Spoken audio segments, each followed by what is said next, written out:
Bonsoir à tous. Steven, souris, tu es fini par le ciel. Jésus t'aime. Alléluia. On a des nouvelles personnes ici. J'aimerais savoir vos noms, s'il vous plaît, si c'est possible. Les trois personnes. Séverine, Christiana, Adriana. Est-ce que vous pouvez lever vos mains, s'il vous plaît? Fermez vos yeux, je vais prier pour vous. Alléluia, fermez vos yeux. Amen. Est-ce que vous pouvez tous lever les mains et fermer vos yeux, s'il vous plaît? Alléluia. Recevez la paix dans le nom de Jésus. Recevez la paix dans le nom de Jésus. Seigneur, je te prie maintenant que cette paix, que seulement toi tu peux donner. Cette paix que personne ne peut me donner. Seulement toi. Cette paix qui est différenciable à la drogue. Cette paix qui est différenciable au péché. Cette paix qui nourrit mon âme. Cette paix qui me fait sourire, Seigneur, quand je passe dans la vallée de l'ombre de la mort. Cette paix qui remplit mon âme. Seulement toi, tu me la donnes, Seigneur. Je prie que cette paix, maintenant, vous la recevez. Au nom de Jésus de Nazareth. Alléluia.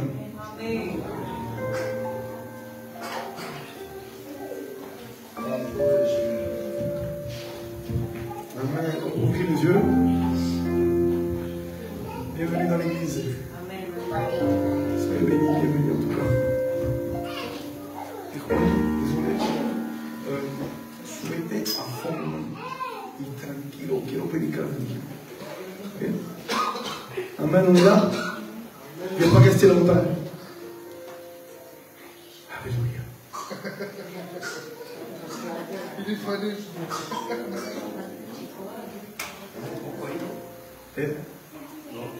Lève ton cœur un peu, si tu veux. On va aller. Alléluia. La prière. Quel thème merveilleux. La prière qui vous permet de parler avec Dieu. C'est la prière, c'est là. La prière qui te fait rester ferme quand la tentation vient. C'est la prière.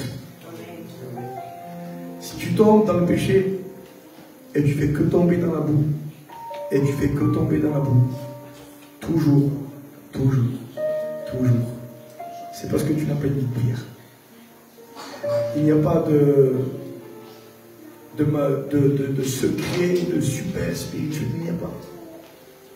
Si tu tombes tout le temps dans le même péché, et ce péché te fait autant mal, te remplit d'angoisse, c'est parce qu'il faut que tu aies une vie de prière.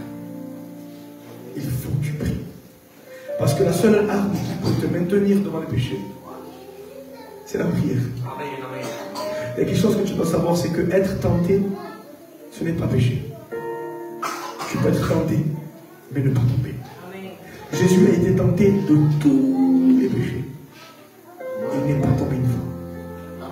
Il n'a pas péché, pourtant il a été tenté. Tu pourrais être tenté. Tu pourras sentir des oppressions, une ambiance pécheresse, je dirais ça. Dans tes pensées, des milliers de pensées, des milliers de choses. Mais si tu ne tombes pas, tu ne pêches pas. Alors j'aimerais dire à quelqu'un ce soir que si tu as eu des tentations durant même de longs jours, il est possible que tu ne sois pas tombé. Alors je ne sais pas quelle pensée est venue te dominer, te dire ah, mais tu as pensé comme ça, mais tu as. Oui, mais tu as pensé, mais tu n'as pas engendré cette pensée. Tu as pris cette pensée et avant qu'elle naisse en toi, tu l'as jetée à la poubelle. Alors tu as été tenté, mais tu n'as pas péché. Gloire à Dieu. Je t'invite à résister au péché encore. Alléluia. Parce que c'est ça qui te maintient à voir Dieu dans ta vie. La Bible dira que sans sainteté, personne. Qu'est-ce qu'aura la prière? Ma soeur, qu'est-ce qu'aura la prière? Pour que la première chose que le diable va détruire, ce n'est pas la création de Dieu. Ce n'est pas les luminaires, ce n'est pas le soleil. C'est pas grave. Qu'est-ce qu'aura la prière? Tu dis que la première des choses que le diable va détruire, ce n'est pas les arbres. Ce n'est même pas Adam et Ève. C'est la communication. Qu'est-ce que la prière a aussi est importante, c'est tellement important que le diable, la première des choses qu'il va faire, ce n'est pas tuer Adam, ce n'est pas tuer Ève, ce n'est pas enlever le fruit de la terre, ce n'est pas enlever le soleil pour que l'humanité n'a plus de lumière, ou la lune pour que la terre n'a plus de nuit. Donc la première chose que le diable va enlever à l'humain, c'est la communication avec Dieu. Alors, pourquoi le diable va chercher? Le diable est malin, vous savez. Dans le chapitre 10 de Jean, au verset 10, la Bible dira que le diable est venu seulement pour détruire, égorger et tuer. Ça, c'est le ministère du diable. Alors, le diable, il est malin. Le diable, il ne va jamais t'attaquer aux jambes, parce qu'il sait que tu vas encore survivre. Alors, qu'est-ce qu'il va faire? Il va t'attaquer à la tête. Parce qu'il sait que si tu attaques à la tête, eh bien, tout ton corps sera contaminé. C'est ça que la Bible dira que si ton œil est contaminé, alors tout ton corps sera contaminé. Le diable malin, il ne va pas t'attaquer aux mains, ni aux pieds. Il va t'attaquer dans la tête. Il va t'attaquer dans les pensées. Le diable est malin. C'est pour ça que le diable est si malin qu'on a vu sa ruse à travers la parole de Dieu. Gloire à Dieu, parce que sa parole nous révèle tous ses stratégies. La parole va révéler les plans du diable dans nos vies. Quand tu lis la parole, tu ouvres les yeux. Quand tu lis la parole, tu es semblable à quelqu'un qui a les yeux ouverts, qui est éveillé. Et qui est en train de voir comment le diable est en train de détruire son foyer. Il est en train de détruire sa famille, son couple, et même sa vie. Il est seulement quelqu'un qui dit, je vois comment le diable m'attaque. Je suis tombé, je l'ai vu. J'ai vu sa stratégie. Les deux mêmes, il revient en vérité que je lui mets dans la bouche. Je t'enverrai pas demain.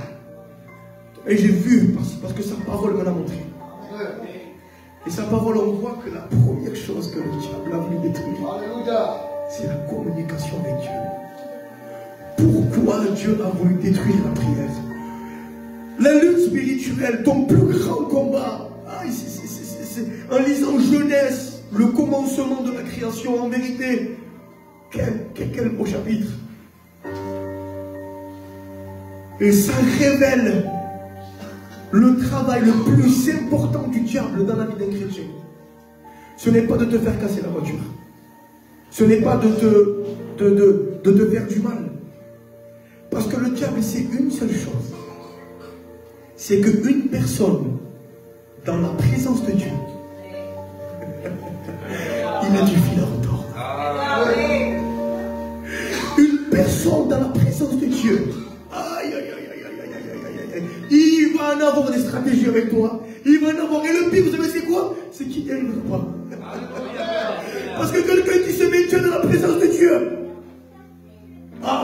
il lui dira, résistez au diable, obéissez à Dieu, et le diable fuira loin de vous. Voilà ce qui se passe quand quelqu'un se maintient dans la présence de Dieu. La Bible dira que le diable est comme un lion, pélant, rugissant, tournant autour de la maison en cherchant qui dévorer. Celui qui est dans la présence de Dieu, il n'ouvre pas la porte. Celui qui est dans la présence de Dieu, il ne va pas voir ce qu'il y a dans le monde. Celui qui est dans la présence de Dieu, il veille, il prie. Il fait attention à ne pas tomber dans les pièges du diable. Celui qui vit dans la présence de Dieu, il est conscient, Micheli. Vous savez de quoi? Qu'il habite dans le monde, mais le monde n'habite pas en lui. Celui qui habite dans la présence de Dieu, il est conscient que peu importe ce qu'il passera, il a Dieu avec lui. Celui qui vit dans la présence de Dieu, il est conscient que si sa barque est si longue, oh mais je suis dans ma vie. Mais s'il y a des problèmes, mais je m'en fous, j'ai Dieu dans ma vie. Aujourd'hui, on a reçu une nouvelle qui a brisé mon cœur. Et c'était la perte de ce chrétien-là qui nous a bouleversé à tous les serviteurs. C'était incroyable. Et je parlais avec ma femme, je disais, Marie-Mia Carmen, en vérité, le plus important, ce n'est pas de mourir. Le plus important, c'est de mourir. Et avec Dieu dans sa vie. Parce que si tu meurs mais que tu n'as pas Jésus dans ta vie, oh là oui, c'est grave. Oh oui, c'est grave. Oh oui, c'est grave. Tu souffriras. Mais le nombre de multiplications, il n'existe même pas. Tu vas souffrir des milliards fois plus pire de la terre. Oh, si tu meurs sans Jésus, là, c'est grave. Mais si tu meurs avec Jésus, oh, tu es séparé du monde, c'est vrai. Oh, mais tu as une personne qui t'attend. Tu as Jésus de Nazareth. Tu as le prince de paix. Il n'y a plus de douleur en haut dans le ciel. Oh oui, peut-être des gens se sont séparés de toi. Et ils sont partis de ce monde. Mais tu sais ce que Dieu te dit? Il te dit qu'il a vaincu la mort. Et que tous qui acceptent Jésus, eh bien, ils ne demeureront pas dans la mort. Ils ressusciteront au son de la trompette. Tu seras séparé pour un bout d'année. Mais quand Jésus viendra, tu ne seras plus séparé de celui qui t'a séparé. Tu ne seras plus séparé, c'est fini. Tu ne seras non seulement plus séparé, mais en plus tu vivras dans la joie, dans la paix. Il n'y a rien. La vieillesse, ça n'existe pas là-bas. La douleur, ça n'existe pas, le pélo. Il n'y a rien de douloureux qui existe dans le royaume de Dieu. Seulement la joie et la paix. Oh! Mais vous savez c'est quoi la joie et la paix? Vous savez c'est quoi l'enfer? Qui sait c'est quoi l'enfer? Dis si tu sais c'est quoi l'enfer? C'est un lieu où Dieu n'y est pas. C'est ça l'enfer. C'est un lieu où Dieu n'y est pas. Une vie où Dieu n'y est pas, c'est une vie de ténèbres. Une vie de tourment. Une vie de questions sans réponse toute la vie. Une vie avec des milliers de questions, des paix passagères. On cherche. Je veux être bien, on cherche être bien avec les amis du travail, avec de l'argent, avec les boîtes de nuit, avec les amis, avec les femmes, avec les roses, tout. On cherche la paix, mais on n'arrive pas à trouver. On n'arrive pas à se rassasier. On se fatigue.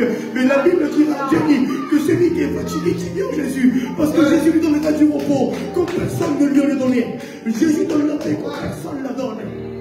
Oh, ça c'est Jésus que je te prêche. C'est Jésus, on dit.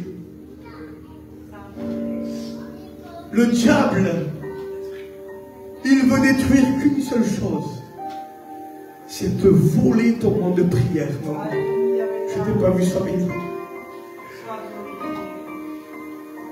il veut te voler à tout moment tes moments de prière. Parce qu'il sait que quand toi tu rentres dans la chambre pour prier, tu es en train de te connecter avec le Dieu divin. Tu es en train de te connecter avec le Dieu qui a reçu le nom au-dessus de tous les noms. Un homme disait derrière moi, vous savez, le problème du Covid, c'était quoi? Le problème du Covid, c'était qu'il avait un nom. Si une maladie n'avait pas de nom, je m'aurais inquiété. Mais le Covid, il s'appelle Covid. Et nous servons un Dieu qui a reçu le nom au-dessus de tous les noms. Au-dessus du Covid, au-dessus de l'oppression, au-dessus de la maladie, au-dessus de l'angoisse, au-dessus de la dépression, au-dessus du cancer, au-dessus de toute maladie. Jésus a reçu le nom au-dessus de tous les noms. Il y a une œuvre, je ne vais pas rester longtemps, il y a une œuvre que Dieu a faite. Et cette œuvre-là, c'est l'œuvre la plus magnifique, l'œuvre de Chédar. C'est pour ça que le diable s'est remonté dans le jardin d'Éden. Il s'est passé que quand Dieu créa le ciel et la terre, le diable était présent mais il écoutait. Alors il voyait Dieu, il disait, ok, Dieu écrit le ciel. Waouh. Dieu écrit la lune. Ok. Dieu il sépare les eaux de la terre. Dieu il dit aux eaux qui se multiplient,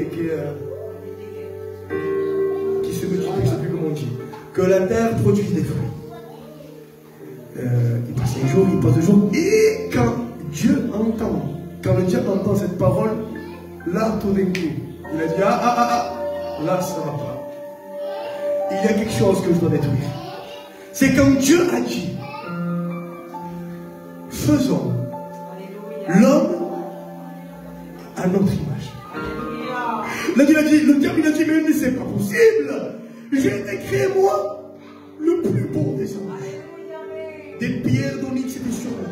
Des diamants étaient sur moi. J'avais des anges à mes ordres. J'étais le plus puissant des anges. Comment c'est possible que Dieu va créer quelque chose de plus puissant que moi? Quelque chose de plus beau que moi? C'est pour ça que quand le diable il a vu qu'il t'a créé, quand le Dieu a vu, quand le diable a vu qu'il t'a créé, il a dit, mais non, ce n'est pas possible. Il faut à tout prix que je le sépare de la présence de Dieu. C'est pour ça que quand tu te regardes dans le miroir, dis-toi, je suis à la ressemblance de Dieu. Oh, Satan, tu es pas beau, tu es moche. Moi, je suis beau. Je suis beau, je suis belle. Parce que je suis fait à l'image de Dieu. C'est pour ça que le diable veut détruire la connexion. Parce que quand tu rentres dans la présence de Dieu, le diable a vu ce qui se passait. Quand Satan a été créé dans le jardin d'Éden, quand Adam a été créé dans le jardin d'Éden, désolé, merci Franco, le diable était là et il voyait les bénéfices de la prière, les bénéfices d'être en communion avec Dieu, connecté avec Dieu. Et il voyait que Adam avait une intelligence surnaturelle. Il voyait que son intelligence se développait. Il voyait qu'il grandissait en connaissance, en intelligence. Il voyait que quand Dieu lui disait, je vais faire venir vers toi les animaux, il voyait le diable. C'est pas possible ça. Il dit à lion, tu t'appelleras lion. Il dit au serpent, tu t'appelleras serpent. Il dit à ça, tu t'appelleras ça. Mais qu'est-ce qui se passe dans la présence de Dieu?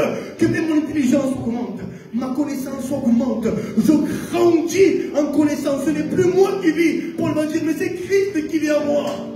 Qu'est-ce qui se passe dans la présence de Dieu? Qu'est-ce qui se passe quand tu pries? Que Dieu, que le diable veut t'arrêter. Le diable ne veut pas que tu pries. Il s'en fout de tout. Lui, ça lui importe qu'une seule chose. C'est quand toi, tu décides de dire, je laisse le ménage, je laisse le travail, je vais m'enfermer dans la chambre. Gloria a Dieu. Quand je dis laisser le travail, ce n'est pas laisser le travail, attention. Quand je dis laisser le travail, c'est quand ton cœur, il sert le Dieu de maman. Le Dieu de maman, c'est le Dieu de l'argent.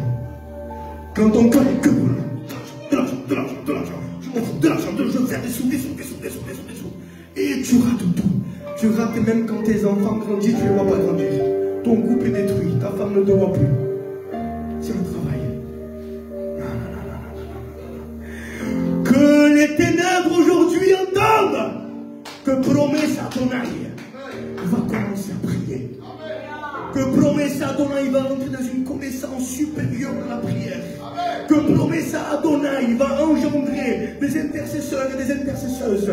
Que promesse Adonai va prier de tout son cœur. Et que les esprits impurs ne vont pas résister à la gloire de Dieu. Que les ténèbres entendent que promesse Adonai s'est mis en pied de guerre pour contaminer les puissantes de parade, pour contaminer Aix, pour arracher nos frères et nos sœurs, nos familles, nos parents. Les ténèbres.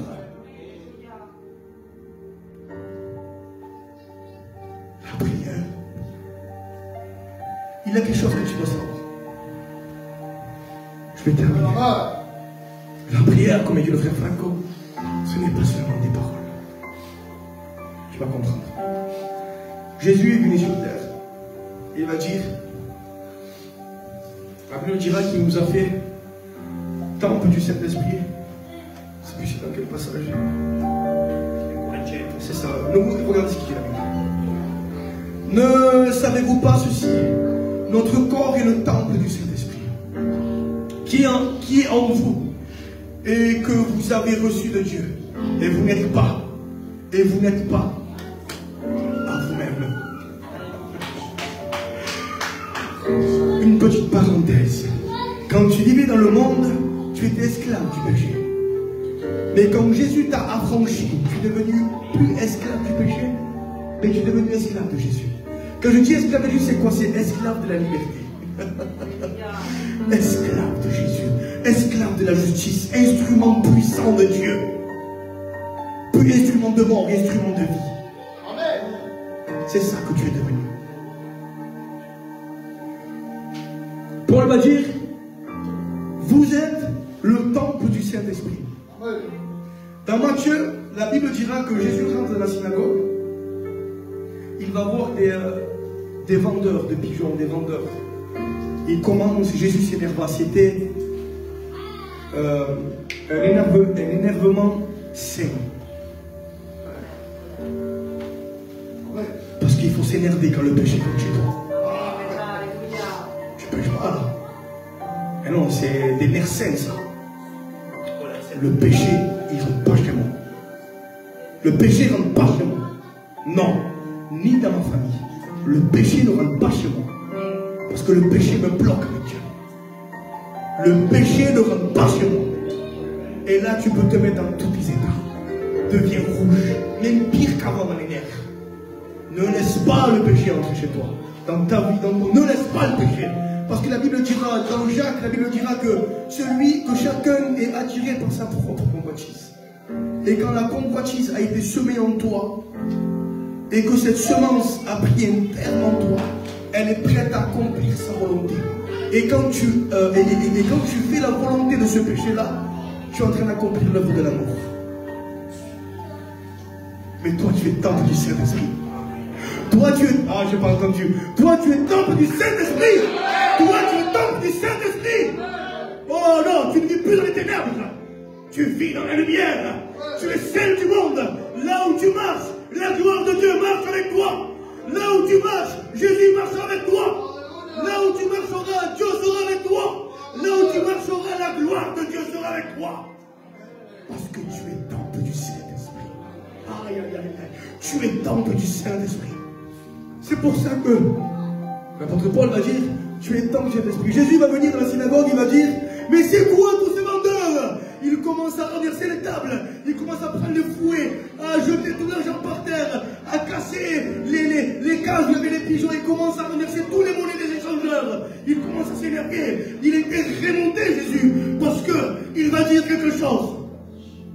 Vous avez fait de la maison de mon Père une maison de marchands, de voleurs. Je ne vous ai pas dit que la maison de mon Père sera appelée maison de prière. Alors je répète, tu es le temple du Saint-Esprit. Et dans la maison de mon Père, il y a de la prière. La prière, ce n'est pas seulement comme ça. La prière, c'est une vie. La prière, c'est dire au Seigneur, je t'adore, mais sans lui dire.